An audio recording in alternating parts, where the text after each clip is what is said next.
If you have Pluto in the first house, I'm not gonna lie, the craziest shit will happen to you. And it's funny because I was just finishing up Matriarch by Tina Knowles, and she's a Leo rising with Pluto in her first house, and she talks a lot about how the craziest shit always happens to her.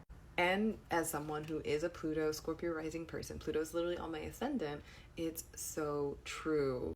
Like, I cannot tell you the number of times I've had to yell for help, call 911. Literally over the last 2 years, I've had 3 instances of people seizing up in front of me, turning blue, needing to get an ambulance, needing to get help, needing like a full-blown emergency situation.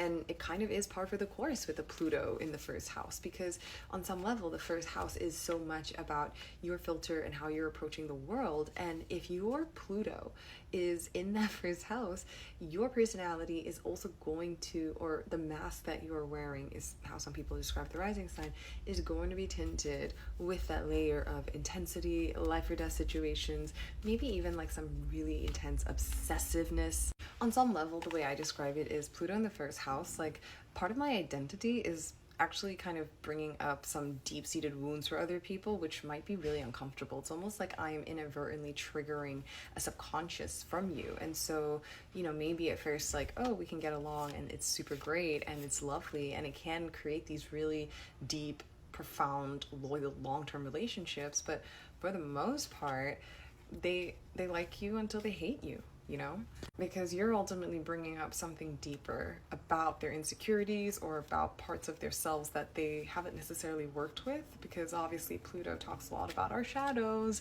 and as a Pluto rising person, it is almost imperative that you have to integrate your shadows into your identity. Otherwise, your shadows are going to appear IRL.